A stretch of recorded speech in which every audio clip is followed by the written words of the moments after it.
candidate forum presented by WHRO Public Media and Williamsburg Watch. Thank you for being here today. I want to introduce the candidates very briefly. They'll do their own later on, but some basics. We have candidates from the 69th and the 71st district. Closest to me is Valerie Beverly. She's an independent candidate for delegate for the 69th district. Thank you for being here. I will note that House of Delegates District 69 Republican candidate Chad Green and the Democrat candidate Mark Downey both had other commitments and could not be present today. Sorry for that. And I would note that the 69th district includes parts of York County, James City County, Gloucester, and Newport News. Also with us today, the 71st House of Delegates district seat is being contested between Republican incumbent Amanda Batten. You can wave.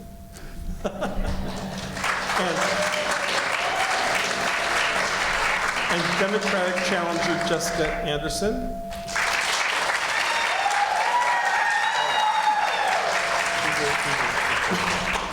The district includes parts of James City, New Kent, and the city of Williamsburg. Okay, rules for the audience. Please listen, this is a forum. We are looking to engage in civil discourse to learn about the candidate's vision for leadership. This is not a debate. No campaign literature signs, placards, etc. are allowed. Hopefully I don't see any of that. Audience members are asked not to speak, jeer, or applaud. Okay, you got it out of your system. Introductions. No more applauding or jeering or commentary from the audience. Thank you, I appreciate that. If you have a hard time with that, I know this won't be a problem, but we do have an escort with us in the back of the room that if we need to, you'll be gently excused. But we know that won't happen tonight because you're all going to be on your best behavior because we want to hear from the candidates, not from the audience. As I mentioned, you can submit written questions. We have cards that were in the, as you walk into the room. You can submit those questions by writing on those index cards, and the volunteers will hold up the card. You'll hold up your cards, and the volunteers will collect them. We will attempt to include questions or a question representative of several questions in the forum. We will not have time for every question. And I've been reminded by about every person who works for me today, please silence your phones. Please do that now. Vibrate, no sounds coming from your phones. Again, we are recording this. There is video, there's audio, so we really don't need or want your cell phones. Exactly. We don't want to hear that during the forum. So please grab your phones and silence them. Put them on vibrate, no sounds. Rules for the candidates. I think you all know these already. The candidates do not have their cell phones or other mobile devices with them on stage. We all got that. Good. We have not provided questions or topics in advance. The candidates will have 2 minutes for an opening statement. And for each question, the candidates have 90 seconds to respond. There are no rebuttals, and we ask the candidates to keep the responses focused on their own plans, not on their opponent's plans or policies or actions. So stay focused on yourselves. At the end of the forum, each candidate will have 2 minutes for closing statement. So with that, those are the rules. Pretty simple, straightforward. From your end, just be good. What I'd like to do is introduce the co-moderators for tonight's forum. First off, from the editor and founder of Williamsburg Watch is Digby Solomon. Oh, he's right behind me. And also from WHRO News, our news director, Michelle Hager. And thank you for being here.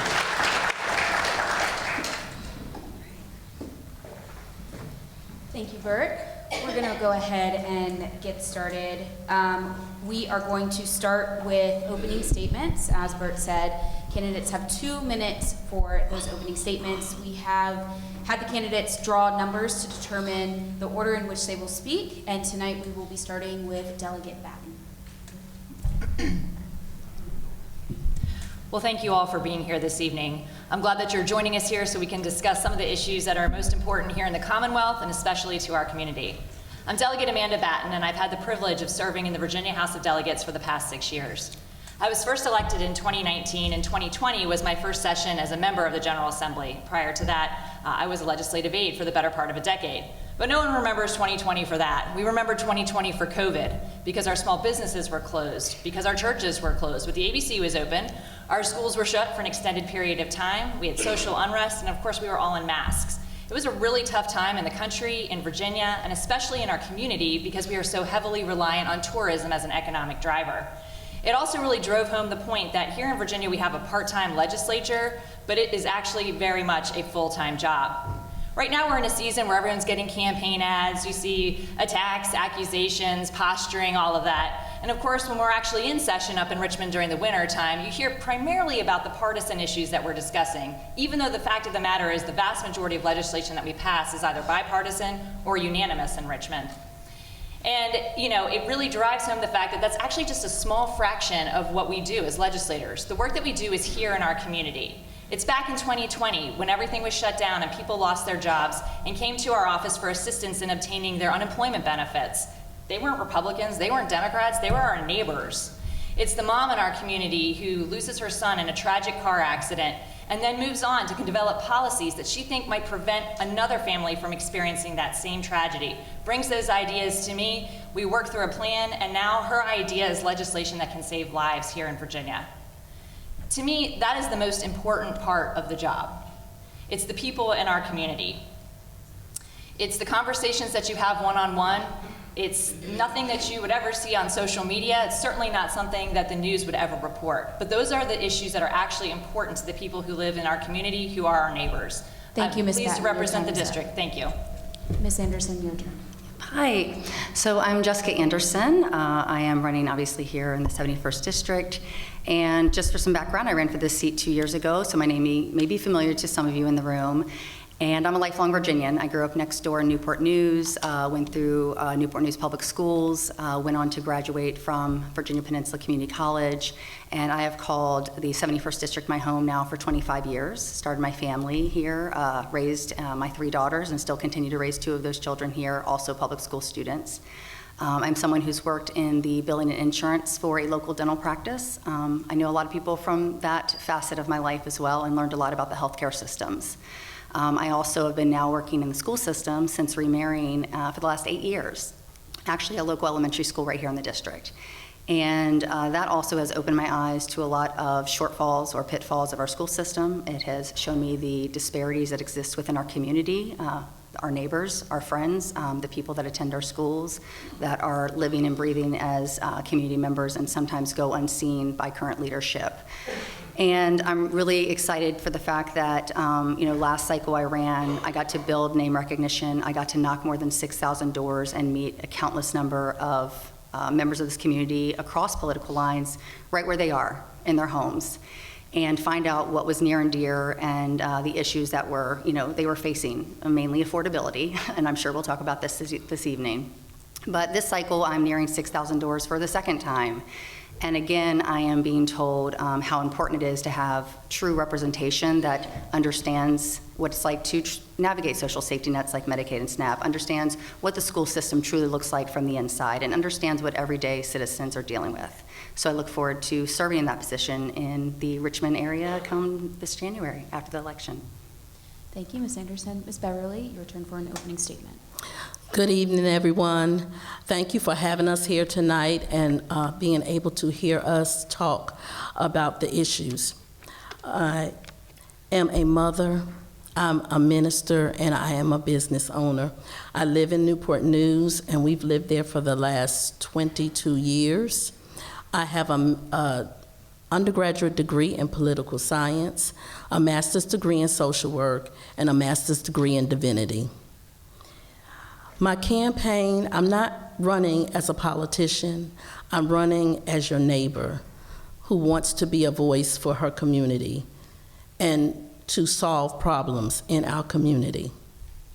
My campaign is based on faith, fairness, and family, meaning faith values still matter, fairness. Families can do everything right and still fall behind.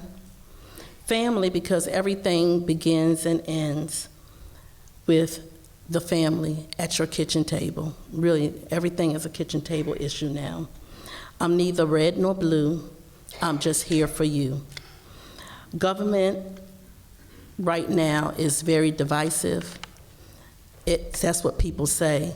But I feel that we are just distracted because we have lost our way. I want to focus on collective bargaining, healthcare issues, education, those are my three main ones that I want to focus on, and I have other ones also. But I am really here to be a voice for the people who don't have a voice. And so that's what's important to me, is the people that don't have a voice get a voice in Richmond, and that we do the people's work and not a party's work. We don't have to go by parties. Thank you. Ms. Beverly.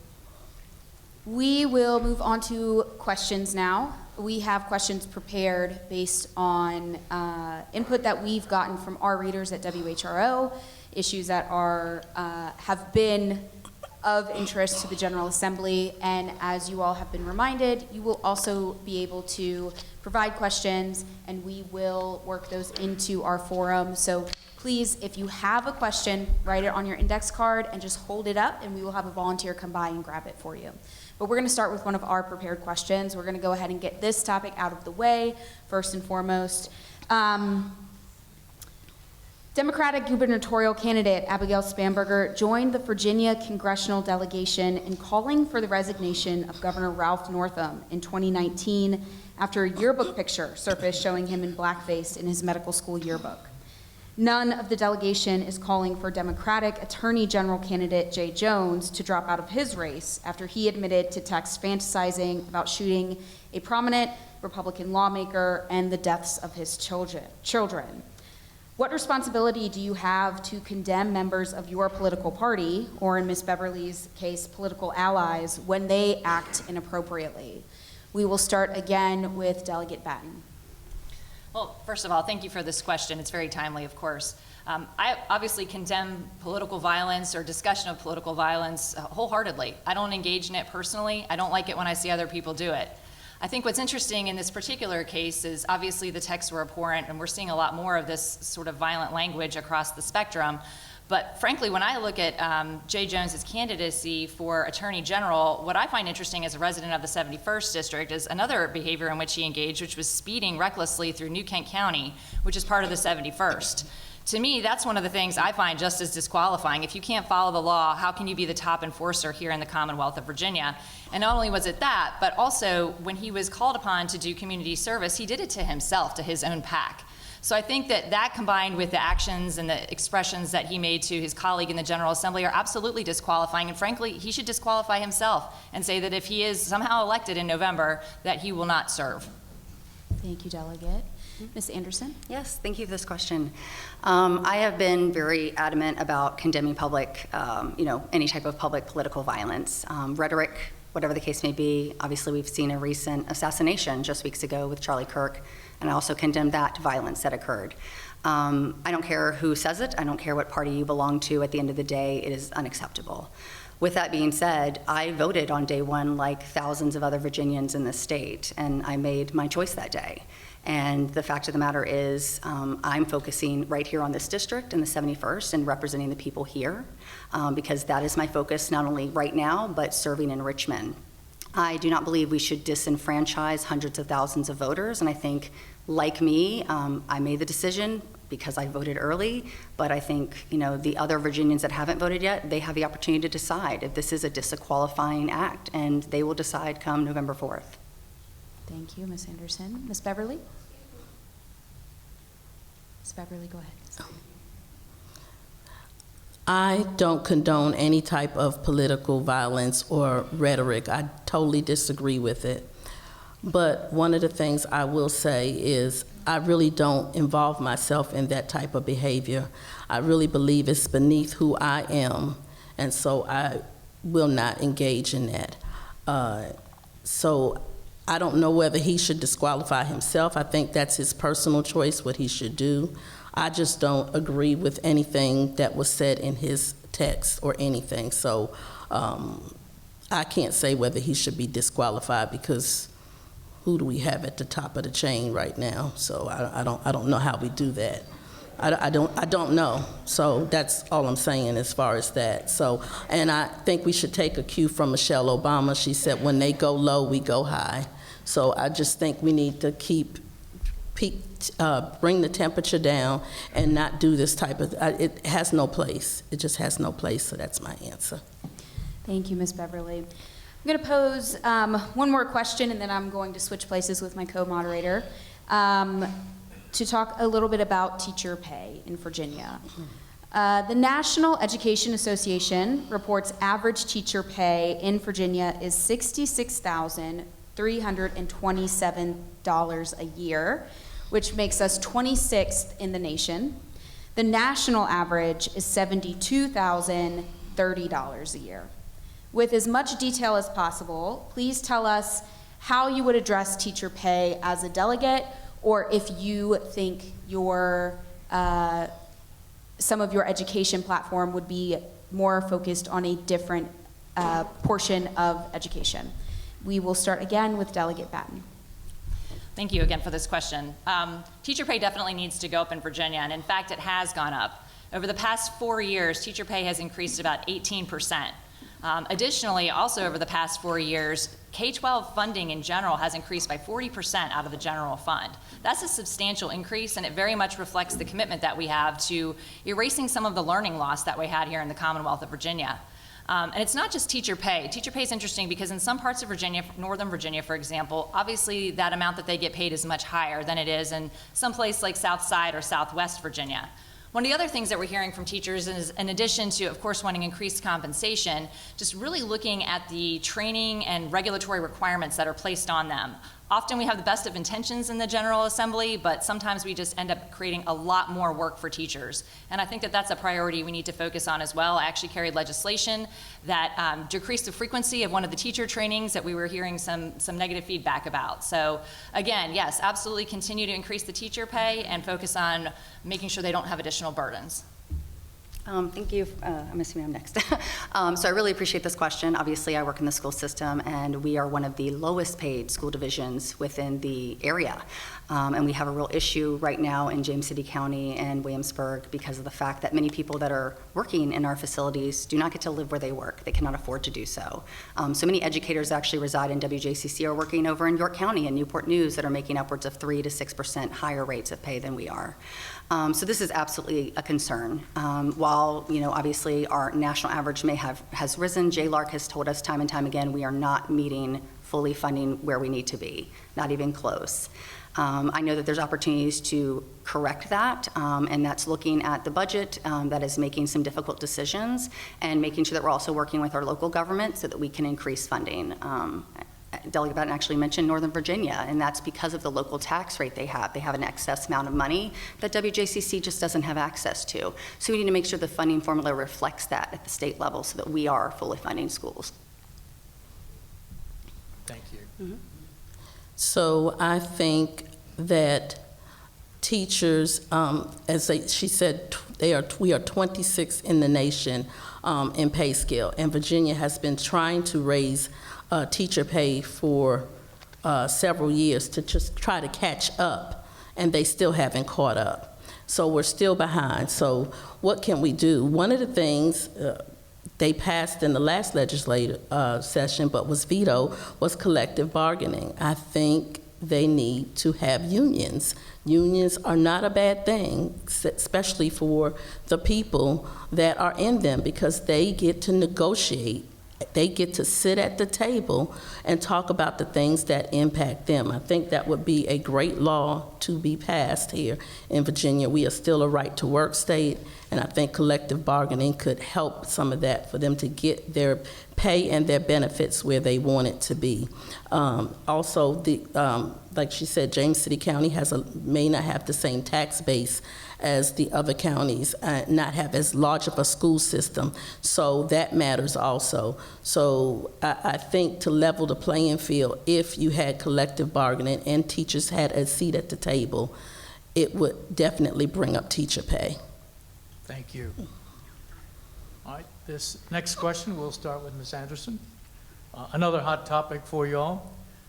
Do you support establishing protections or limitations for abortion procedures in the state? Why or why not? And please give at least one example of a new protection that you would propose. Well, obviously, we've had a number of pieces of legislation and even a constitutional amendment that was recently introduced, and I intend to be a yes vote on that constitutional amendment to put it to the people. The reality is this amendment would protect and enshrine reproductive access and health care, and when you make that vote, when any delegate or senator makes that vote, they are not voting to enshrine anything. They are voting to give it to you, the people, to make the decision for yourselves, as it should be for our Constitution. I think that law is sound. We know from data that 99% of abortions occur at or before 20 weeks. The rare 1%, these are wanted children. These are situations that are dire and just heartbreaking between a healthcare provider and their patient. And we should not be governing those decisions. We see other states that have laws in place, such as 15 weeks all the way to conception bans, and we have seen infant and maternal mortality skyrocket in those states. We've also seen women die, unfortunately, because of late care. We've seen them lose reproductive organs and not be able to have a family in the future, as well as go septic and bleed out. The stories continue to be horrifying, and they are not going away in these states, and we have become a refuge, and this constitutional amendment can ensure that we continue to be a refuge for these southern states. Thank you. Ms. Beverly, you're next. So I agree with making sure that we have our reproductive rights. I think women deserve that. I don't think that this should be a law that is governing a woman's body. I don't think women's bodies should be turned into political battlefields, which it has. Women's bodies have turned into political battlefields. I think that we need to not just care about babies when they're in the womb, but when they come out of the womb, we should care about them also. So I think some of the protections, like she said, is to put it so that we don't have to get a charge to go to jail because a woman has an abortion. And a lot of this is health care, which people don't even realize it's health care.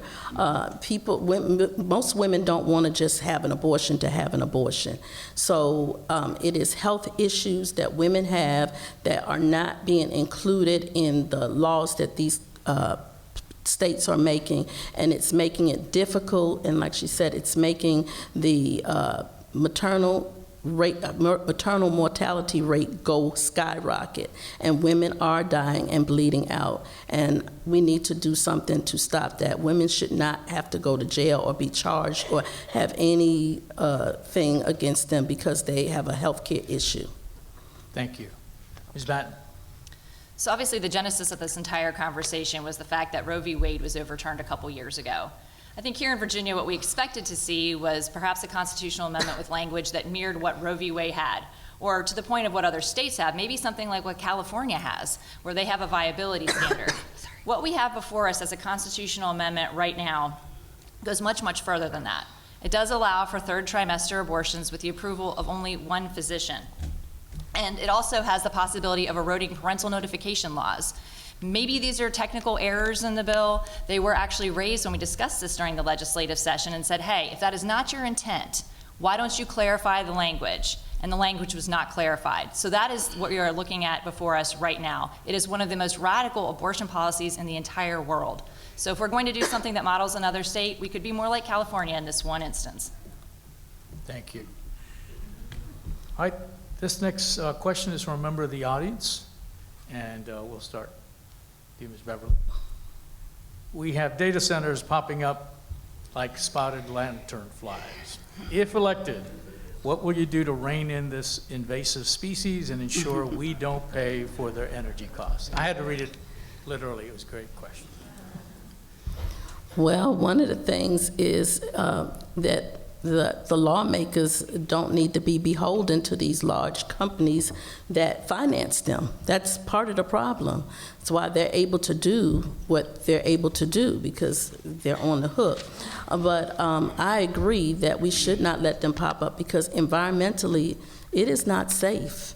It is not safe. It will damage our water, our soil, and our air, the more data centers that we put up. And also, they are putting them in more, I would say, more minority areas, more areas where there is, I don't want to say poverty, but yes, people who don't have the same income. They're not middle income people. And so you're putting that there too, so that makes them sick. Whatever, when these data centers are popping up and it's damaging our water, our air, and our soil, that's going into our bodies and it's making us sick. And so we need to be very careful, but I always say follow the money, because if you follow the money, you will see why this is happening. Thank you. Ms. Batt? So it's interesting with data centers, if you follow the money, it goes right back to the locality. We don't have any data centers here in the 71st, at least not yet. But if you look at a county like Loudoun County, where there is a huge concentration of data centers, their tax revenue from those data centers is close to $1 billion a year, just from data centers. Data centers don't need schools, they don't need public safety services, they just sit there and they are a huge cash cow. It's actually allowed Loudoun County to lower the property taxes for their residents. So that's why they're very attracted to localities, because they make a lot of money and they can also save the residents money. On the flip side, are they driving up our energy prices? Yes, that is the projection that has been made. If we're going to continue to allow data centers, I don't think it's going to be able to be a locality by locality conversation at this point. Because if they're sucking up all the energy, it's our lights that are still going to go off at the end of the day. So the conversation that you're going to see on the General Assembly level will probably look a lot more like, okay, if we're going to continue to have the development of these data centers here in Virginia, how do we make sure that they are not driving up energy prices for the rest of Virginia? We started having this conversation earlier this year. We did not reach resolution on it, but now the general public actually knows about it. 2 years ago, no one was thinking about a data center. And I think the fact that so many people are honed in on it and that it was an audience question tonight really indicates the fact that we will be addressing this, and maybe for those data centers, they can have their independent sources of generation and not be a drain on the rest of our grid. Great. So I am very cognizant of the fact that data centers are a part of our future. We are in a technological era, and AI is obviously here and it's not going anywhere. With that in mind, we definitely need regulatory policy to ensure that these data centers are not going near communities. As Ms. Beverly mentioned, it's the fact that there is water runoff that is a concern. There is obviously a high use of both water and energy. Those are both impacted negatively. We also have noise pollution. That is also a real impact of data centers. And a data center is being discussed as we speak, possibly going into Grove. That is a part of a James City County recent meeting, if you were paying attention. So we are in a situation where we may be a part of this process. Yes, there is local revenue, and that's great, but if the local revenue is being offset by taxpayers, ratepayers, taking on the brunt of that consumer cost, it's not really benefiting the community at large. Energy prices have continued to go up. We are expecting further increases this year. And also, to the point that was mentioned earlier, hundreds of thousands of dollars from the likes of Dominion, Appalachian, et cetera, are being paid to current representatives who are making policy about these utility companies, and they are profiting from them and running their campaigns from them while simultaneously taking incredibly important votes that hurt the consumers that are sitting right in this room. So we need to make sure that we are growing data centers responsibly and making sure that they are fitting the bill on a lot of these energy costs and helping us get a all-of-the-above approach to supplying the energy and water that they are depleting. Thank you, Ms. Anderson. We are going to go back to the topic of education, and I am going to go back to the original order, starting with Delegate Batten. I have figured out now how we are moving the starting order, so I'm going to abide by the rules. Right now, Virginia offers a tax credit for donations made to certain scholarship funds that support private school education, but there is increasing interest in traditional school voucher programs, which allow families to use public money to pay more directly for private schooling or homeschooling costs. Do you support that kind of voucher program in Virginia? Why or why not? Delegate Batten, we will start with you. So first of all, I don't support voucher programs because that typically indicates that the state is paying a private institution directly. What some other states have done are they've established education savings accounts, where that is where the state portion of the funding goes with the child. The federal and the local share still stay in that school division. So even if the child unenrolls from their local public school, the federal and the local dollars stay in that system, and they're really left with pretty much a very small share, which is just the state share of the funding, that they can use for other education options. It's not a perfect plan because obviously for those students, it probably wouldn't cover the cost of tuition for them necessarily. What we did in Virginia, what was we focused on a couple years ago, is only allowing that type of program for students who have a demonstrated need. Maybe they're a special needs student, maybe they are an English language learner, but for whatever reason, the public school system is not able to serve them as well as their family and as well as they need. Other states have done this. We've seen some positive results there. Remains to be seen whether or not Virginia will move in that direction. But again, it is a net benefit technically to the local public school because they retain that level of funding and then the student is no longer actually enrolled there. So the money can be used for tutoring as well. There are a lot of different options there. But I think especially after COVID and we're recovering from learning loss, we need to keep every option on the table to make sure that our kids are learning at the high levels that's required. Thank you, Delegate. Ms. Anderson? Yes. So I am adamantly opposed to a voucher program. We can call it whatever we want. It's taking funds directly out of our public school system and redirecting them into private citizens. I talk about this a lot on the doors because I think sometimes there's misnomers around the information and the data behind this. Let's give you an example of $6,000 from state monies that is going to be put into this savings account to be used however this family decides. At the end of the day, these are still community taxpayer dollars. The average taxpayer is only paying upwards of $80 to $100 a year towards the public school system of their own personal funds. So now we're taking community tax dollars, we're reallocating them to private institutions that can deny entry for any reason, that most families are not going to have the means and resources to make up the $10,000 to $20,000 difference in cost. They're going to have to provide transportation, they're going to have to provide meals. The only individuals typically benefiting from these types of programs are people that could have used them and gone to schools without them to begin with.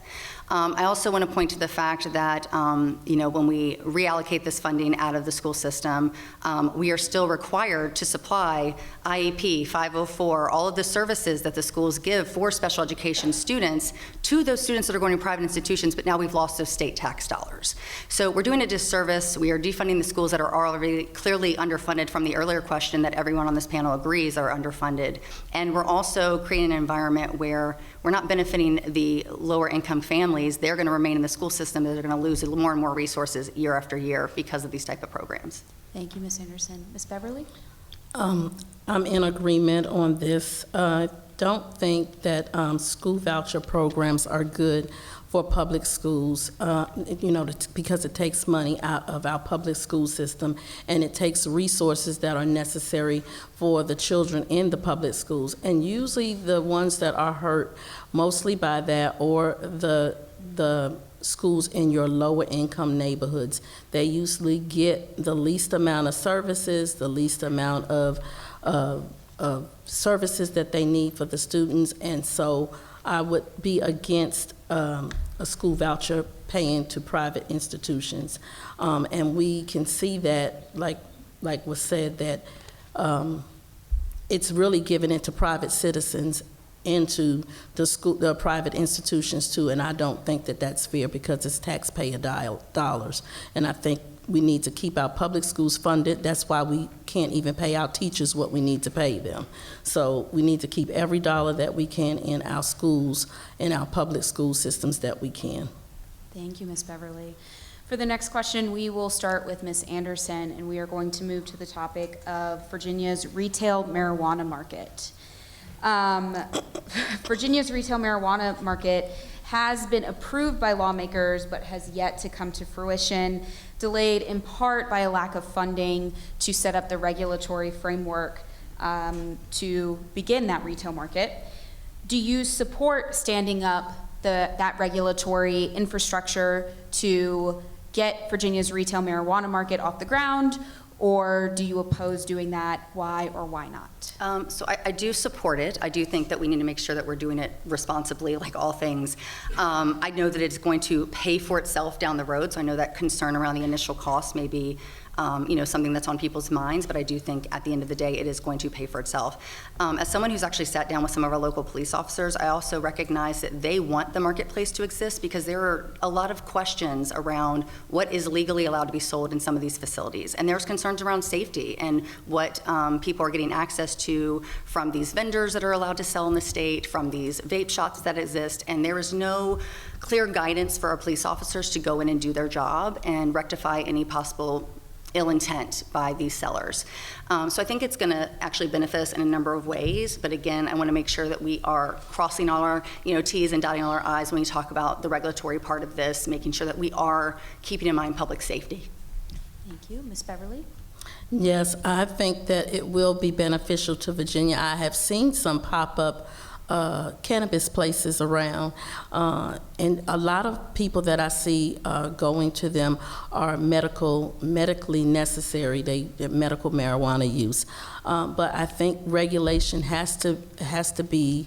We really need to put some parameters around it because, like, nobody really knows how much or how little, or if somebody has this much, is that they're not supposed to do that? Can you do it in your home? I mean, I know they have put some things out there, but they haven't put enough out there that really makes it clear what you can use and what you cannot do, what you can sell and what you cannot sell, and how that turns out and how that's going to be taxed and all those things. I think we need to put some more parameters around it before we allow them to be like pop-up shops everywhere. But I have seen some of them, and I know people that do have medical marijuana usage, and it is necessary for many people. So I think it will be a good thing. I think it will bring a lot of funds to our cities also. So I think that regulation is necessary, but I think the money will be good for our communities.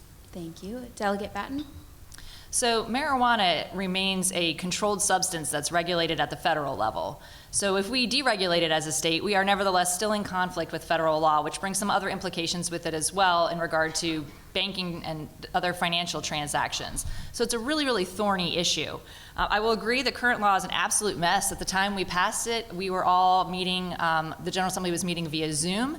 It was one of the longest pieces of legislation that we ever passed in Virginia. It was extremely complicated. And at the end of the day, one of the things it does is it allows you to use marijuana. You can smoke it, you can grow it, but you can't buy or sell it. So I'm not really sure how you legally get it. The law makes absolutely no sense as it is right now. We're also seeing some challenges that have arisen in other states, and so if this is a direction in which Virginia decides to move down the road, they need to learn some hard lessons from places like California, where they set up a regulated market, and what has it done? It has just driven the black market absolutely into overdrive out there. And so there are a lot of perils right here, but I think, again, the biggest one is that it's still regulated at the federal level. We're also learning a lot about some of the health impacts that we didn't realize before. I actually serve on the Maternal Health Task Force, and one of the topics of our recent conversation was the fact that the majority of pregnant women think it's perfectly safe to use marijuana while you're pregnant. We don't know that for sure. And it impacts every person differently. In states like Colorado, we're seeing the impact of impaired driving. So there are a lot of considerations to be had here, but we are far, far away from any sort of strategy that would allow us to safely regulate or enter the legal marijuana market outside of medical marijuana. Thank you, Delegate Batten.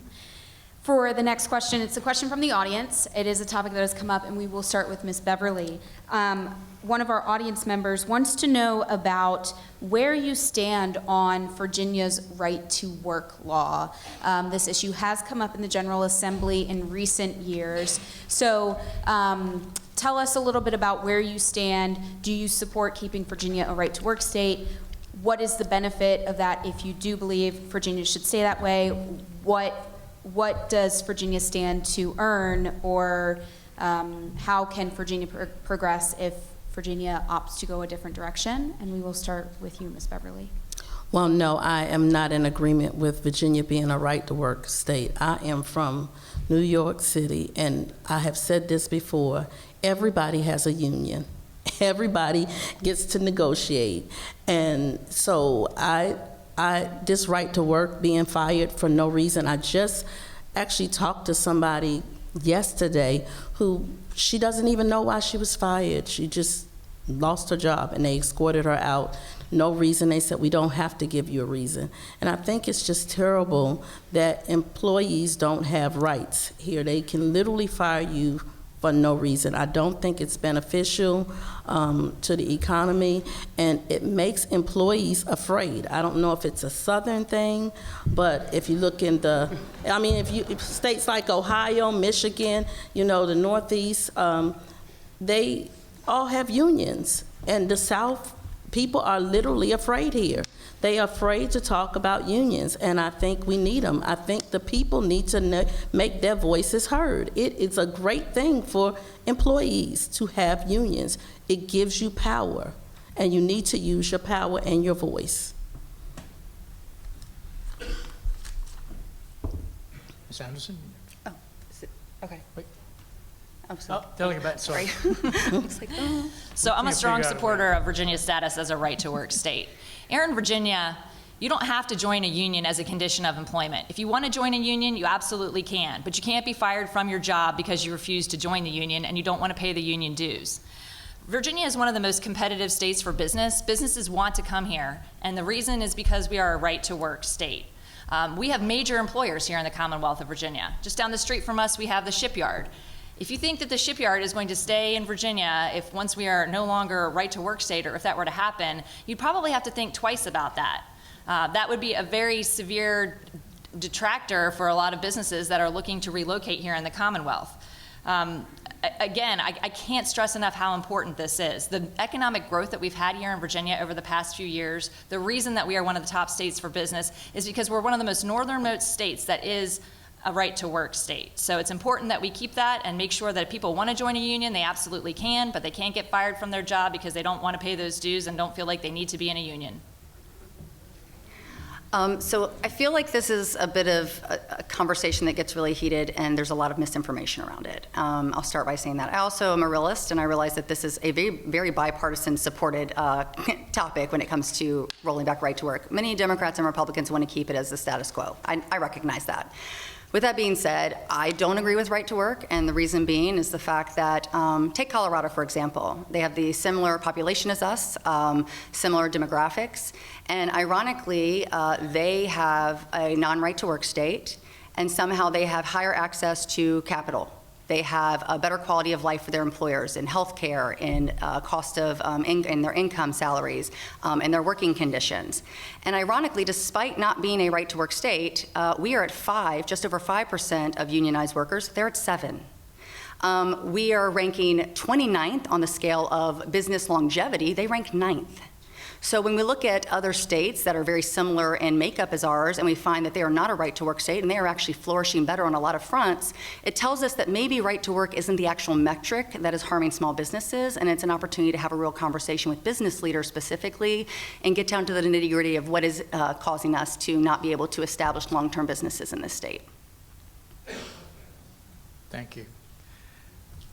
All right, we'll start with Delegate Batten for this next question. Labor costs are the largest single expense for most businesses, and the typical small business makes maybe a 10% profit margin. So as labor costs go up, they either have to cut back on hours or raise prices. Do you think the legislature should be setting minimum wage in Virginia? Well, it is the legislature's responsibility to establish minimum wage. We can't just keep increasing it indefinitely, though. To your point, it places an undue burden on small businesses and also on a lot of our nonprofits here in Virginia. It's something we have to look at closely because as the minimum wage rises, you can see it in other states that have raised it to $20 in certain parts of the country. You see that associated costs are rising. And again, once that minimum wage gets too high, you do end up in a situation where employees' hours are cut. And what you're seeing on a broader scale is just a move to technology wholesale. You're seeing automation at a rapid pace. My son actually works for a company where they do robotics logistics for warehouse management. And what that translates into is people don't really want to work in warehouses and it costs a lot of money to pay them. And so now they're getting rid of all the people in those warehouses and replacing them with technology. Maybe in some cases that's a great thing, but in other areas that's a job that no longer exists. That's a starting job for someone, for a kid who's in high school who just needs to make a few extra bucks working at a fast food restaurant. So again, we need to be very measured in that and also recognize the fact that, again, Virginia is a diverse state. What makes a good minimum wage in Hampton Roads or in Richmond is wildly different from what a good minimum wage would be out in, say, Southwest Virginia or South Side. And of course, on top of all that would be sort of a drop in the bucket compared with what would be a decent wage in Northern Virginia. Thank you. Okay. Ms. Anderson? So I absolutely support raising the minimum wage. And the reality is, when we look at other states that have remained stagnant at the current federal minimum wage of $7.25, their inflation rates have actually increased faster than ours, meaning that their dollar goes a lot less further than ours here in Virginia, despite us having a higher minimum wage. The reality is, if we are not giving employees access to wealth, we are continuing to see a lack of affordability across the table. We are seeing the wealth gap continue to grow. And I don't know about you, but I've talked to a lot of the small business owners in the area. Many of them are my friends, and they are paying well above the minimum wage because they do value their employees. You know who isn't? Walmart, Lowe's. These people are getting subsidized health care and programs like SNAP to their employees because they refuse to give them full-time hours, because they're paying them the bare minimum, because of the fact that they're doing everything in their power to have a high profit every year.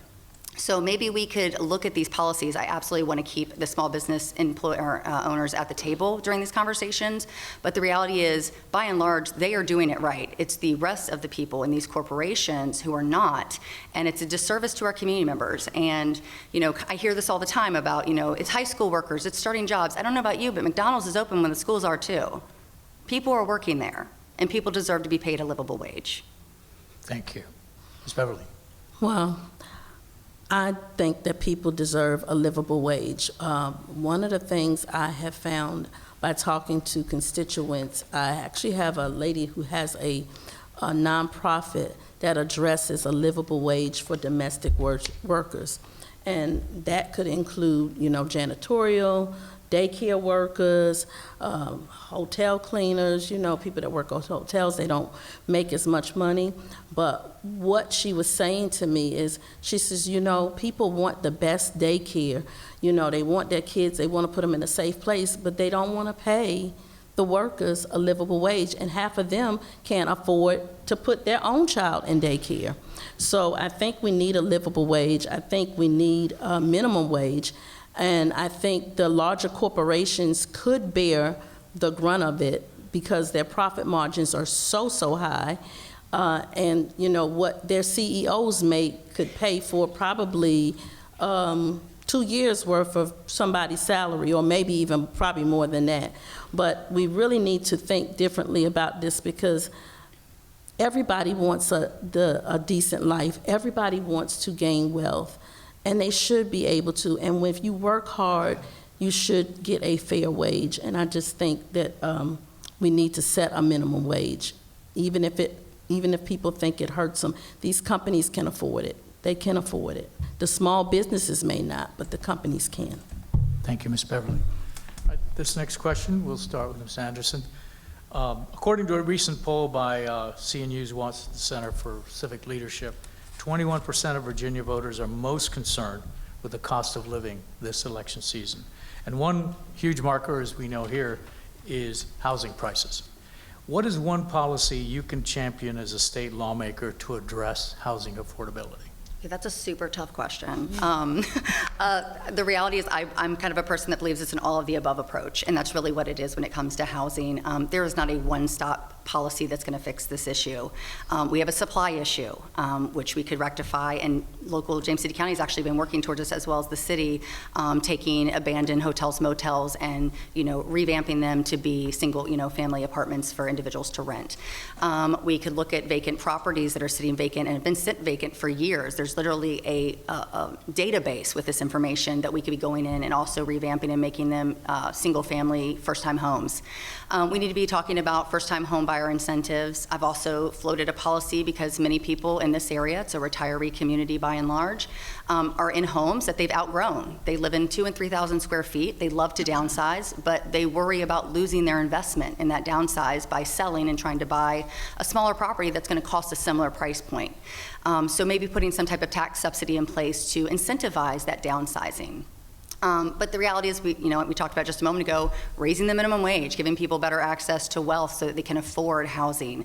I don't think this is a single issue solution. I think it's going to be a lot of things work together, because the reality is this is a crisis across the nation, the Commonwealth, and we need to try to address it.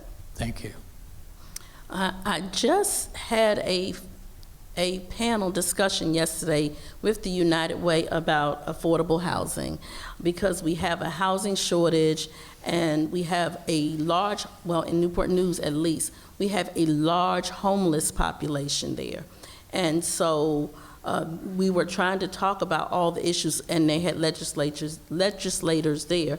So one of the things we were talking about, it's very complicated, and it's not just one thing that you can do. It's going to have to be many things that we can do. One of the things they were talking about was possibility of doing tiny homes, and maybe using that as a stepping stone for people to be in to graduate to a larger home after they get on their feet or whatever. They were talking about the hotels. They gave a situation where they had people who were in shelters and needed to get to work, that they could work, but they didn't have a place to sleep and lay their head at. So they worked that out. But it's not going to be one piece of legislation. It is such a complicated issue, and it's so many things that surround affordable housing. And one of the things that happened in 2020 after the pandemic was the rates skyrocketed of apartments, homes, and everything, and landlords were able to increase them with no end in sight. So people were getting $500 and $600 rent increases. Thank you, ma'am. Delegate Batten? So this is a complicated question because there's a lot of different layers to it. Of course, the first one is actually our localities who are responsible for zoning. I know I've got some friends here in local government. I want to assure you I do not support top-down regulation from the state that strips away your local zoning privileges. With that much being said, I think that there's opportunities to have productive conversations and partnerships where if localities identify that there's something in the code that makes it harder for them to rezone or to be innovative with what they're doing with housing, then that's a conversation that needs to be had. One thing that we've actually done that has made a tangible difference here in the past few years is Governor Young can actually prioritize cutting regulations, just unnecessary bureaucratic red tape. And there's a whole heck of a lot of that tied up in housing construction. And thanks to the work that he's done there, the average cost savings per construction project is about $24,000. That's real money. And when you're buying a house in this area, actually about 25% of the cost of the house is due to regulations. And so that's something that we need to keep a very close eye on.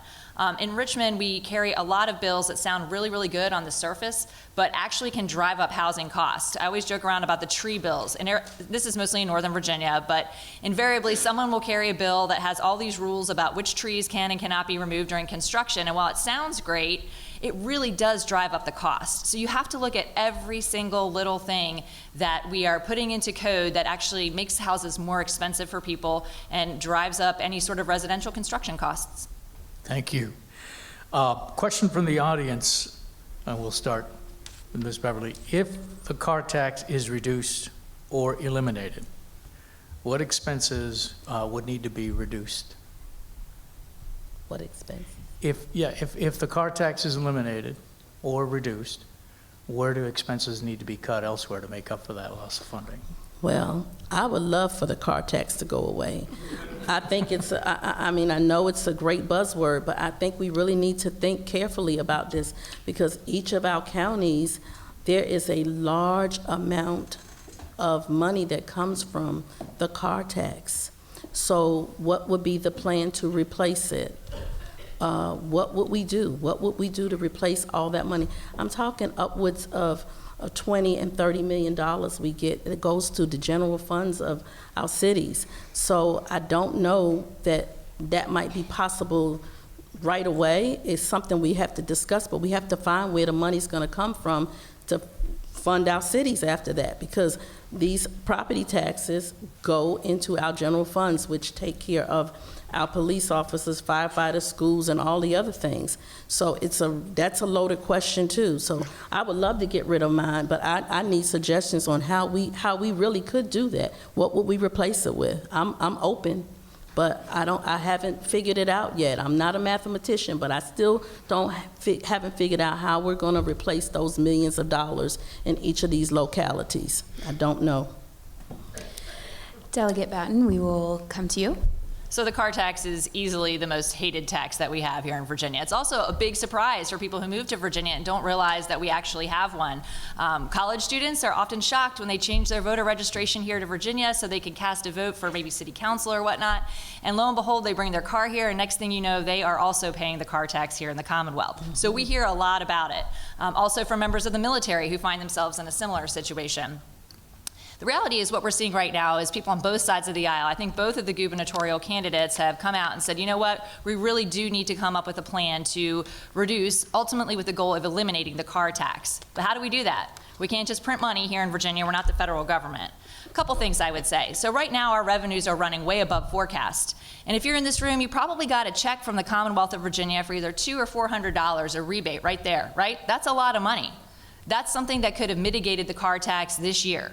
So there are mechanisms that we can look at to figure out what is that gradual plan to keep localities whole. There's obviously, of course, the option that we give localities more taxing authority. General Assembly doesn't necessarily love doing that. We're a Dillon Rule state, and so we like to sort of closely guard our authority in Richmond, but that's also definitely an option as well. I do think it's important that we're having the conversation. I think it's fantastic that both sides of the aisle realize that it is something that Virginians very much dislike. So looking forward to continuing to have that conversation, and if we continue with our forecasts above projection, then there could be money to start rolling that program out next year.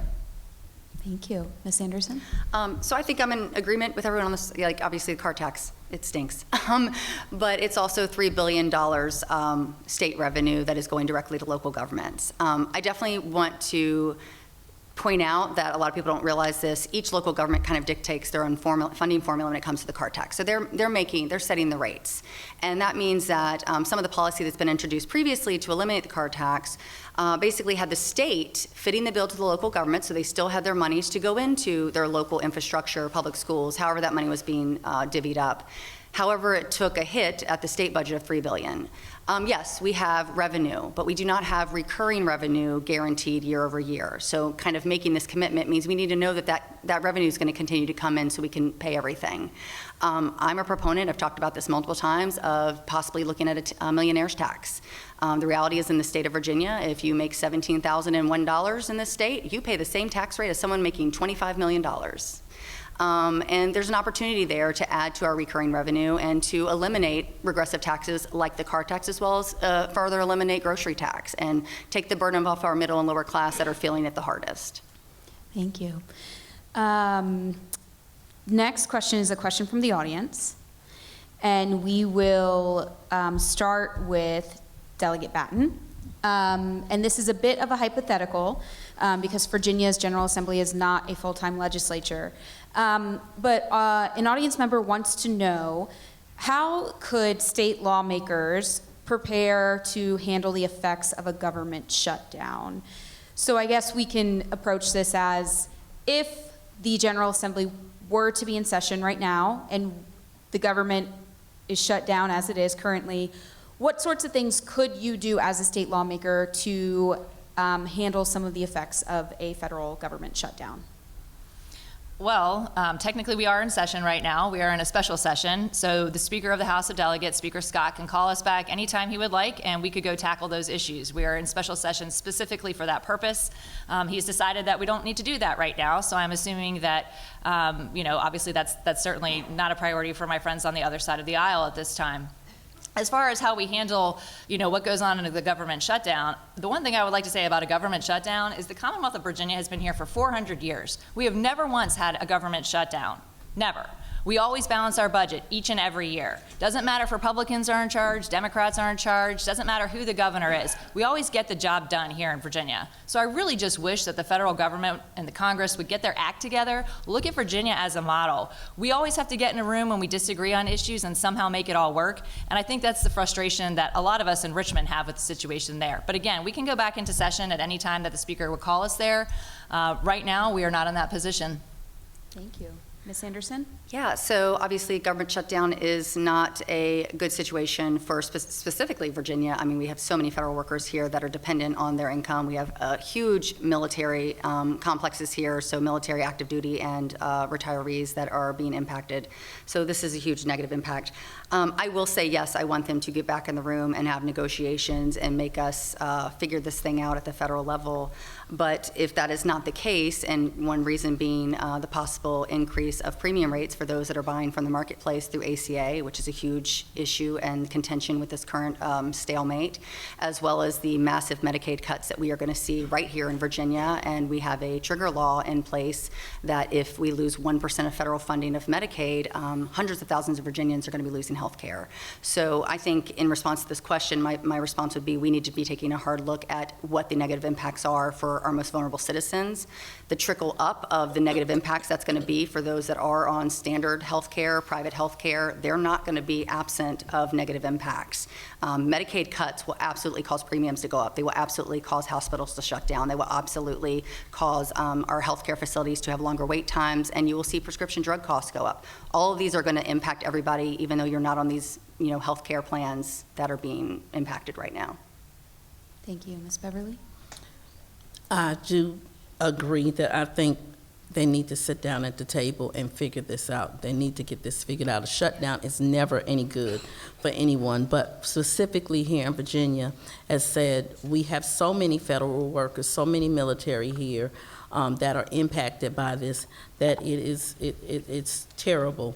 But what I want to say about the medical part, yes, I work in that field, so I can tell you for 2026, the premium's already going up, and you're already losing benefits. So we have to figure out how we can do this, and I am in agreement. Virginia does balance its budget every year, no matter what, even though people will leave out of there mad, but at least they get it done, and I think that's a good thing. So we've got to figure that out, because this shutdown is not good for anybody. It's not good for people, the state, nobody wins in this situation. So I think they have to sit down, and they have to just sit down and talk it out and figure out what are we going to do. And somebody has to give. Somebody has to give, but it should not be on the backs of people, the most vulnerable citizens that we have. It should not be on their backs. So I'm hoping that we come to some resolution very soon. But Virginia, thank God, right now, we do have a balanced budget, and hopefully they will get in the room and talk about what they can do, because people are already suffering from this shutdown. Thank you, Ms. Beverly. Next question, we will start with Ms. Anderson, and we're going to move to an audience question about renewable energy. We'd like to hear a little bit about your stance on renewable energy, especially in light of the investments that have been made in that sector, primarily in Hampton Roads here. Tell us a little bit about where you stand on the progression of renewable energy in the state. Absolutely. I mean, I'm of the opinion that we need an all-of-the-above approach. All of the, old energy sources that we've been using, we are still tapping into, we are still using, but we need to be looking to the future. Other countries, other states have figured this out, and we look over at the offshore wind that's happening in Norfolk. That entire project was actually for the purpose, and is for the purpose of offsetting the data centers, as we talked about earlier.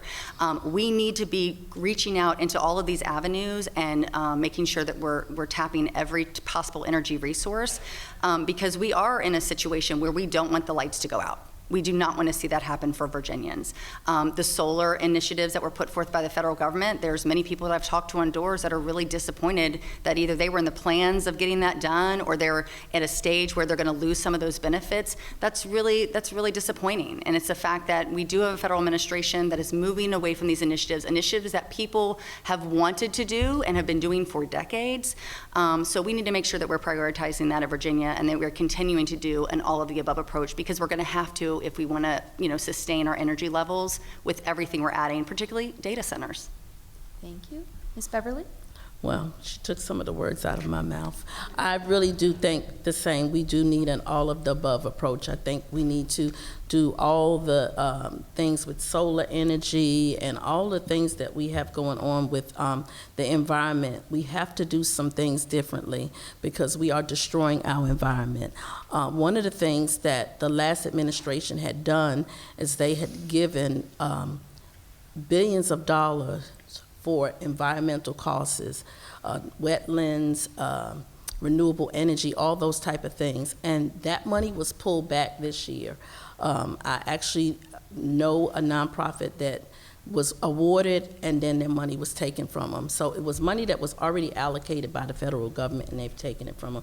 But I think all the energy is needed. We don't want to, like she said, be without lights and things like that. But we really need to think about what we're doing to our environment when we continue to do like the coal ash.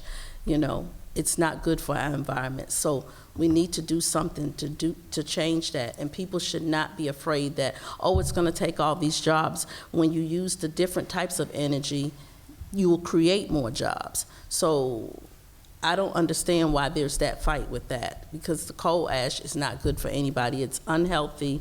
It's not good. People are sick from it, and it destroys our environment. And so there are other things also that are destroying the environment. So renewable energy is important. Sorry. Thank you, Ms. Beverly. Delegate Batten? Well, we can talk about an all-of-the-above energy strategy, but the reality is right now, Virginia is currently subject to the Clean Economy Act that was passed back in 2020. And what this legislation does is it basically requires Virginia utilities to transition to a carbon-free grid within the next 20 years or so. What's that look like? What does it look like to decarbonize? Well, we have to have baseload power here in Virginia. Baseload power is provided by nuclear, it's provided by gas, and in some cases it's provided by coal as well, although that's a sort of a dwindling part of the portfolio. Moving to a completely decarbonized grid would require us to use wind and solar for pretty much all of our energy. That is not reliable because last time I checked, it is not always sunny in Virginia, and it is certainly not always windy in Virginia either. So we do not have a path to get there right now. We do need to look at alternative energy sources, such as developing our nuclear. We're seeing a very robust industry here in the Commonwealth with that, with the small modular reactors. But we definitely need to revisit the Clean Economy Act. It is absolutely unrealistic, and it is setting us on a path right now that's pointing us in the wrong direction. We have been told very clearly that if we can continue on our current trajectory with projected demand, we will have blackouts here in the Commonwealth of Virginia. That's not something that's ever happened before. It's not something that any of us want. But a big part of that problem is that Clean Economy Act that has these absolutely unrealistic mandates that we are not going to be able to achieve. Thank you. I want to remind the audience that we have asked for you all to keep reactions inside reactions, please. So please continue to do that. We appreciate that. We are going to talk a little bit about healthcare. We're going to start with Ms. Beverly on this one. We have an audience question about how can Virginia prepare to address the aging population and the need for healthcare services responsive to that population. We will give you a minute and a half to answer. Ms. Beverly, we will Say start. that one more time. How can Virginia prepare to address the need for healthcare services for an aging population? Or how should Virginia prepare for healthcare services that will be needed by the state's aging population? Well, I work in that field, and there are a lot of resources out here now for our aging population. The thing about this is, will the insurance pay for these services? So that's where you have your catch-22. There are multiple services for seniors out here. They have PACE in Newport News services, York County, Newport News, and Hampton. They do wonderful services for the aging population. There are some in Gloucester. That's one of the things they really need a lot of. So as far as policy towards that, I think we are doing pretty well as far as providing services for the aging population. I think it's going to come down to whether the health care will keep up with the aging population. Will they be able to afford the health care that they need? as they are aging, like the dementia centers and nursing homes and assisted living facilities. I think people are going to be pushed out with all the cuts that are coming unless we figure out a way to supplement that, because it is coming. It is coming, and it's going to be hard for people to stay in these facilities. Thank you. Delegate Batten? This is a great topic. I mean, looking out at this room, we all live in the Williamsburg area, right? We know a lot of retirees live in the greater Williamsburg area. It's a very attractive destination for, for folks after they're moving on to that next chapter of their life. But what it also brings with it is a lot of demand for services for our senior citizens. And it's not easy because a lot of that, to your point, is very labor intensive. You can't just outsource all of these things. You have to have a workforce that is available for that. And I think that's going to be a lot of it. We're having conversations even right now saying, okay, what does AI look like in the mix here? Is there any space for AI? What would that even be in a sort of a healthcare type of situation? But we're going to absolutely have to be innovative. And when it comes to having skilled medical workers, we really need to boost our pipeline. And this is not just a problem for our senior citizens and those who are aging. This is a problem all across the Commonwealth of Virginia. It's in pretty much every field of medicine right now. And so the question that we're having is, how do we get people to, when they're graduating from high school and they're trying to decide what that career might be ahead of them, how do we point them in the direction of the healthcare profession? Frankly, that really took a hit during COVID, right? We all remember that the healthcare workers were on the front lines. It didn't look like a really fun place that you might want to work necessarily if you were graduating from high school during that time. And we are still trying to bounce back from that. So it's very much a work in progress and very relevant to this community. Thank you. Ms. Anderson? Yeah, so obviously the hope for all of us is to continue aging.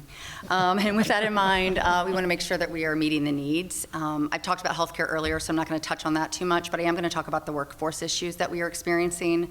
And this is something very near and dear to my heart. We need to be expanding early childhood education right here in our backyard.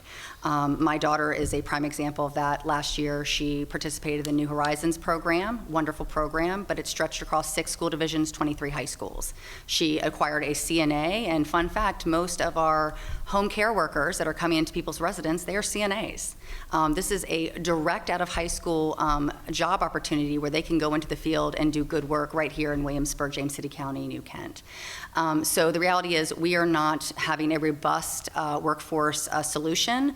We need to be expanding partnerships with the likes of Virginia Peninsula Community College, who is already doing medical technician work right here in our backyard next door to War Hill High School, and build a relationship with them so that we can bring those programs outside of Hampton and Newport News and in Williamsburg, James City County, and make sure that we are doing a direct pipeline into the CNAs, the phlebotomists, the EMTs, all of them directly into the field. They can do clinical work right here in our backyard and give job offers right out of the gate as juniors and seniors in high school. So I think shoring up that workforce is a huge proponent of making sure that we have the future generations of people taking care of us as we age. Thank you. So we have one last question before we get to the wrap-ups. Okay. And we start with you, Ms. Anderson. Mm-hmm. What do you think is the biggest challenge Virginia will face in the next few years, and how should that challenge be handled? I think the number one challenge over the next couple of years, specifically 2027, is the impending federal cuts from the budget that we've just seen passed. And if there is no shift with the current CR negotiations, a massive amount of healthcare services are going to be just decimated in the Commonwealth. We've already know that a couple of hospitals are set to possibly close in Southwest Virginia. And I need people to understand that we are already a healthcare refuge for many healthcare deserts in our neighboring communities. Surrey comes to us, Charles City comes to us for prescription drugs, for their healthcare services, et cetera. If we start rolling back services, if we start losing services at our hospitals and they lose their trauma status, all of these things are going to have a negative impact and is directly tied to the funding behind programs like Medicaid. I tell people in the doors all the time, you do not have to be a Medicaid participant to be impacted by Medicaid cuts. So again, you will see Medicare costs increase. You will see prescription drug costs increase. You will see services and wait times increase. These are all realities of major healthcare cuts. And so right now, I feel like that is a huge concern for me in the years to come for Virginia. Thank you. Ms. Beverly? Well, I was going to say the same thing. I think healthcare is going to be the issue because that big beautiful bill that they said that was passed with all these cuts is, like she said, it's going to decimate this whole state, really. A lot of places will close, the services will be cut back, and we will have a difficult time in getting not just access to care, but good care, good care. You may not be able to get the care that you think you deserve. So it's going to be very difficult it's already starting in 2026. The insurance companies have already cut back their benefits. So when you look at if any of you all do the Medicare Advantage plans or on Medicare, you will start to see, if you do a review with your worker, you will see that there are going to be major cuts just there because they're trying to already prepare for what's coming in 2027. Medicaid is going to hurt so many families. How are you going to take care of your family member if they can't go in a nursing home and they have dementia or things like that? A lot of people will not be able to afford the care in assisted living or nursing homes. It is going to be really rough, a really rough road. So I think healthcare is going to be the thing to watch. Thank you. Dr. Batten. So it's interesting. I think a little bit what I'm hearing is we have a big problem with the federal government. Everything that they do has a downhill sort of effect here in the Commonwealth of Virginia. When they're shut down, obviously there's layoffs, the policies that they pass. But it's really what do we as state legislators do? What can we do in those areas?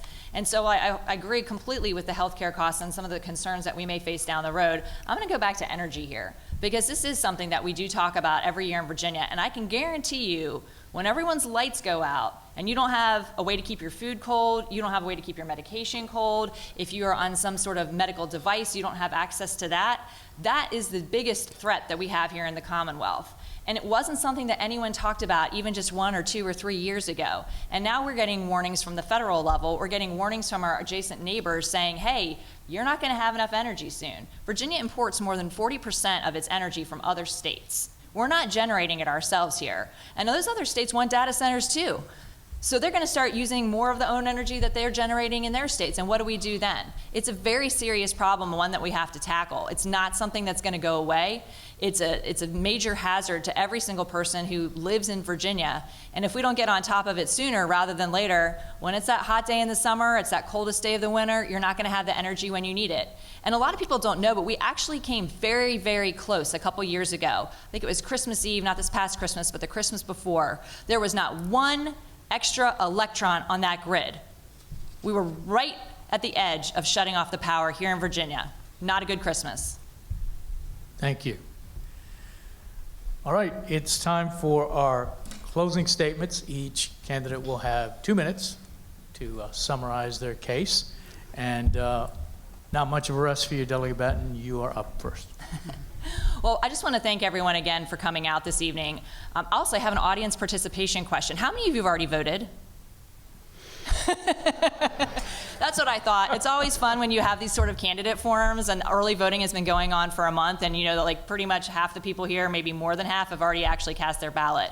But I hope that nevertheless it was instructive for all of you, because even if you have already voted, we all have friends and neighbors in our community, and we talk about, the issues that are important to us. So I do appreciate your being here. Also, another fun fact, so the 71st District, where Ms. Anderson and I are running, has more early voters than any other House district in the entire Commonwealth of Virginia.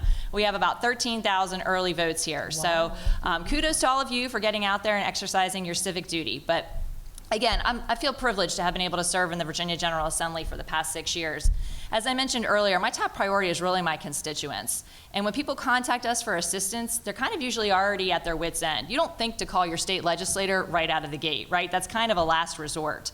And we have been there for them consistently over the years during one of the most difficult times in the history of Virginia when everything was shut down due to COVID.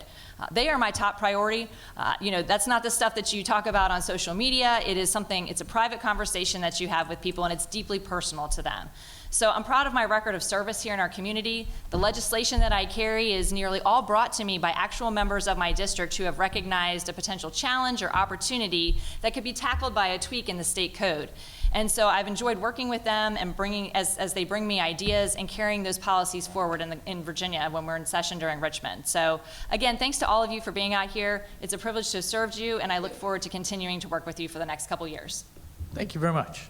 Ms. Anderson. So I too want to thank everybody for coming out tonight. Obviously, yes, we have one of the highest voter turnouts in the state. I believe it's because both of us make a regular, tell of, hey, if you vote, you stop getting all that stuff from us, which is a huge benefit. But with that being said, one of the key reasons I ran was because, I talk about this often, but I went through a divorce in 2014. I navigated the Medicaid and SNAP that we are talking about being on the chopping block as we speak of federal governments and cuts. And I know how life-saving they are and also how quickly they can go away and put you at a deficit. I've worked in the school system. I've worked in the healthcare industry, dealing with the insurance companies, which is a nightmare, which many of you probably have experienced yourselves on your end. And it's something that I would bring to the General Assembly that I think is unique in that sense. I'm someone who has been in the service industry in some form since I was 14 years old. My first job was here in Busch Gardens back in the day, almost 30 years ago. It's hard to believe. But this is my community. One of the reasons I wanted to run is because I wanted to truly represent the community that I've gotten to be a part of for all this time. And with that being said, I know that a lot of people realize I have a bit of a social media presence, if you haven't seen the ads, But with that being said, I bring that up because it's an opportunity for me to be even more accessible. I've knocked over 6,000 doors. I knocked over 6,000 doors last time. I've always tried to make sure that I am available to everyone, no matter where they land politically. I try to have conversations online. I believe civil discourse is the future of us getting back on the right chapter with our country, our Commonwealth, our communities. And I'm someone who has put a lot of value in having these hard conversations. I will continue to have the hard conversations, and I will continue to make space for anybody, for any reason, no matter where you land, because at the end of the day, good governance means we can work across the aisle and make things happen, and that's what I hope to do in the General Assembly come January. Thank you. Ms. Beverly. Yes, thank you all for having us here tonight. I really appreciate this discussion.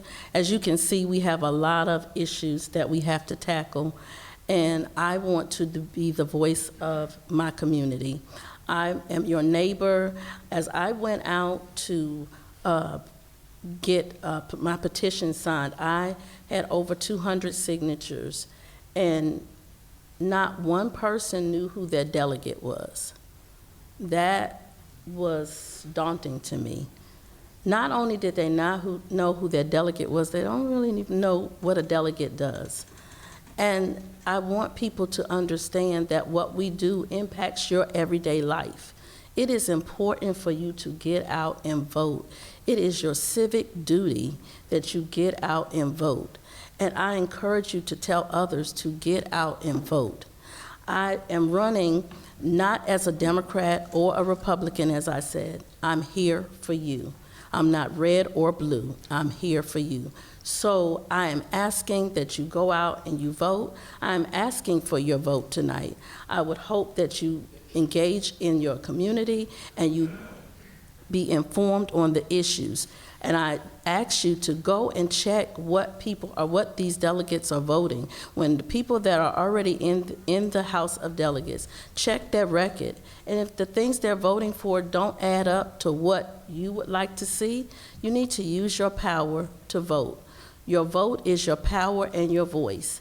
And guess what? You guys pay our salaries. So it is very important for you to get out here and vote. We answer to you. And that's what I'm doing. I'm asking for your vote, and please get out and vote. Thank you, candidates. That wraps up our forum. Before we release you, I do want to just say again, thank you so much, candidates. It's very hot up here, among other things, but you all were very respectful, very thoughtful, and obviously put up with the lights. And also, audience, you all too. I know we gave you a lot of rules at the top, and you guys, I feel like you guys have a lot of energy, and we really put a lid on that. So if you guys want to give the candidates a round of applause, they did a great job.